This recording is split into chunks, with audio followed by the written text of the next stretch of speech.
Hello friends, happy Saturday. இன்னைக்கு எங்கள் வீட்டோட டிஃப்ரெண்டான லஞ்ச் மெனு என்னன்னு பார்க்கலாம் வாங்க.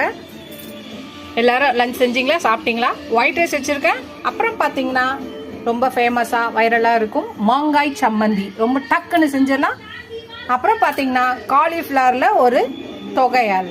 யாரும் கேள்விப்பட்டிருக்க மாட்டீங்கன்னு நினைக்கிறேன். இந்த ரெசிபி போட ட்ரை பண்ணுங்கள், ரொம்ப ஈஸியாகவும் சிம்பிளாகவும் இருக்கும். அதுக்கப்புறம் பார்த்தீங்கன்னா அவரைக்காய் தொக்கு. அவரைக்காயில் நம்ம சாம்பார் வைப்போம், பொரியல் பண்ணுவோம். அது இப்போ தொக்கு செஞ்சுருக்கேன். இந்த ரெசிபி ரொம்ப ஈஸியாக டக்குன்னு செஞ்சிடலாம், டிஃப்ரெண்ட்டாகவும் ஈஸியாகவும் இருக்கும். அப்புறம் தயிர் இருக்குது. இதுதான் இன்னைக்கு எங்கள் வீட்டோட ரொம்ப டிஃப்ரெண்ட்டான லஞ்ச் மெனு. வாங்க எங்கள் வீட்டுக்கு லஞ்சு சாப்பிட. எல்லாமே இந்த வெயில் காலத்துக்கு டக்குன்னு செய்கிற மாதிரி ரெசிபிஸ் போடுற ட்ரை பண்ணுங்கள். இந்த வீடியோ பிடிச்சிருந்தா லைக் பண்ணுங்கள். ஃபர்ஸ்ட் டைம் சேனலை பார்க்கணும், சப்ஸ்கிரைப் பண்ணிட்டு பாருங்கள். வாங்க எங்கள் வீட்டுக்கு லஞ்ச் சாப்பிடலாம். இதோட இந்த வீடியோ முடியுது. அடுத்த வீடியோவில் அடுத்த ரெசிபியில் பார்க்கலாம். டாடா பாபா ஃப்ரெண்ட்ஸ்.